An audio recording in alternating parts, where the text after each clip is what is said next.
আজকের যে জনসভায় যেটা আমরা আশা করি নাই, সোহেল আহমেদ চৌধুরী যিনি আমাদের সাবেক উপজেলার চেয়ারম্যান, উনি যে ইন্তেকাল ফরমাইছেন, তার বিদেহী আত্মার মাগফিরাত সম্পর্কে সবার উদ্দেশ্যে কিছু বলবেন। আসলে আমি আমার ছোটো ভাই অত্যন্ত প্রিয়জন ছিল আমার, আমি তার আত্মা মাগফিরাত কামনা করলাম। অত্যন্ত ভালো মানুষ ছিল, সে ইন্তেকাল করাতে বিশ্বনাথের অনেক ক্ষতি হয়েছে, এটা পরবর্তীতে বুঝবেন না আপনারা সকলে। আর তার মতো একজন নেতা বিশ্বনাথ আসবে কি না আসে আমার সন্দেহজনক আছে। আমি সকলের কাছে অনুরোধ করবো, সে বলতে যে প্রিয় থাকে তাকে আল্লাহর হস্তে মাফ করে দেবেন, তার আত্মা মাগফিরাত করে সকলের কাছে দোয়া প্রার্থনা করি, সবাইকে সালাম জানিয়ে আমি আপনাকে সাক্ষী রেখে বলতেছি, বিগত দিনে ৮ নং ১০ গড় ইউনিয়নের বলপুর গ্রামে একটি জটিলতা দেখা দিয়েছিল। যদি আমাদের এই চেয়ারম্যান সাহেব যদি না থাকতেন, তাহলে এই যে গ্রামের মধ্যে যে একটা বিশাল সমস্যা দেখা দিয়েছিল রাস্তার বিরুদ্ধে এই সংক্রান্ত, বলপুর দুই গ্রামের মধ্যে এই মীমাংসাটা কিন্তু সোহেল আহমেদ চৌধুরী শেষ করে দিয়েছিলেন। তাদের এই ভালো কাজগুলো যেন আল্লাহ কবুল করে নিয়ে ওনাকে আল্লাহ পাক রব্বুল আলামিন জান্নাতের উচ্চ মুকাম জান্নাতুল ফেরদাউস নসিব করেন, আমিন আমিন। ইতিমধ্যে দেখতে পাচ্ছি আমাদের বিশ্বনাথের গর্বিত সন্তান, যিনি বিএনপি পরিবারকে টিকিয়ে রেখেছেন, এই সভাপতি। আমরা আজকের যে জনসভায় যে আকস্মিক মৃত্যু সোহেল চৌধুরীর, সেটা থেকে আমরা কিছু জানবো ওনার কাছ থেকে আজকে। বিসমিল্লাহির রহমানির রহিম। সর্বপ্রথম আমরা মর্মাহত এবং দুঃখিত। আমাদের এক ভাই, আমাদের উপজেলা চেয়ারম্যান, আমাদের সহযোদ্ধা ছিল, আমাদের সাথে সবসময় ছিল, আমাদের ছোটো ভাই। তার আত্মার মাগফিরাতের জন্য আমরা সবাইকে দোয়া করার জন্য অনুরোধ করব এবং সবাইকে বলবো দোয়া করতে, ওনাদের কবরকে যেন আল্লাহ জান্নাত পাশি করেন। সাথে সাথে এইটাই বলবো, আজকের যে জনজোয়ার সৃষ্টি হয়েছে, এটা ঐতিহাসিক একটা মিটিং আমাদের হয়েছে।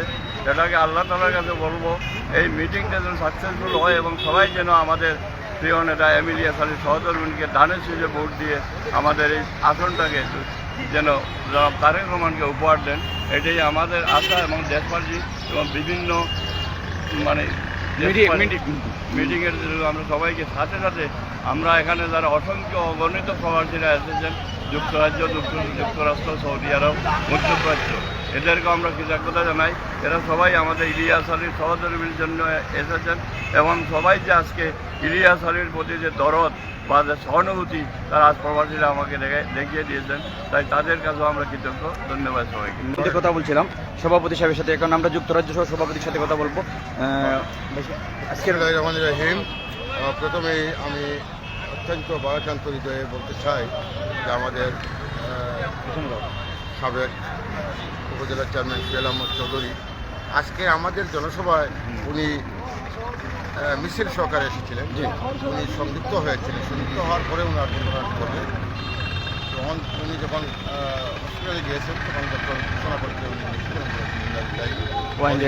যাওয়া দেব। আমরা ওনার মাগফিরাত কামনা করি এবং উনিও আমাদের সঙ্গে সহযোগিতা ছিলেন। এই বিএনপি পরিবারের জন্য অনেক কাজ করেছেন উনি কয়েকবার উপজেলা চেয়ারম্যান ছিলেন, মানুষের অনেক কাজ করেছেন। ওনার এই ভালো কাজগুলো আল্লাহ গ্রহণ করুন, ওনাকে ব্যস্ত নষ্ট করেন। বিশেষ করে আজকে আমরা যে জনসভাটি করেছি, এটা আমাদের নির্বাচিত শেষ আমাদের প্রান্তীয় নেতা এমিলিয়া সাহেবের সহধর্মিনী তাহসিনা রুশদি লুনার শেষ জনসভায় উনি অশ্রুসিক্ত হৃদয়ে সবাইকে বলেছেন যে ওনার সাথে অন্যায় করা হয়েছে, ওনাকে যে গুমনামক কারাগারে রাখা হয়েছে, ওনাকে গুম করার মধ্যে দিয়ে ওনার পরিবারের উপর যে জুলুম হয়েছে, বিশ্বনাথ কৃষ্ণনগরবাসীর যে অধিকারকে হরণ করা হয়েছে এবং বৃহত্তর সিলেটের আওয়াজকে যে স্তব্ধ করা হয়েছে, এটার উত্তর আগামী 12 তারিখ দলমত বিশ্বের প্রত্যেকটি মানুষ ব্যালটের মাধ্যমে দিবেন, এই আহ্বান উনি জানিয়েছেন। আমরা আশা করি বিশ্বনাথের এবং শ্রীনগরের মানুষ আগামী 12 তারিখ একটি বিপ্লবের মধ্য দিয়ে লক্ষাধিক ভোটের ব্যবধানে ওনাকে সংসদে পাঠিয়ে আমাদের বিশ্বনাথের উন্নয়ন দলকে রক্ষা করা হবে ইনশাল্লাহ। সবাইকে ধন্যবাদ। বাংলাদেশ জিন্দাবাদ, বাংলাদেশ জাতীয়তাবাদী দল জিন্দাবাদ, তারুণ্যের অহংকার তারেক জিয়া জিন্দাবাদ জিন্দাবাদ। আমরা গুরুত্বপূর্ণ বক্তব্য শুনছিলাম আজকের জনসভা প্রবাসী চত্বর থেকে বিশ্বনাথ সোহেল চৌধুরী। দুইবারের চেয়ারম্যান, অন্তত পালা মানুষ এবং উনির বাবা আসলা চেয়ারম্যান বিশ্বনাথ ইউনিয়নের, কিন্তু আল্লাহ জানু আনবে জান্নাতুল ফেরদাউস।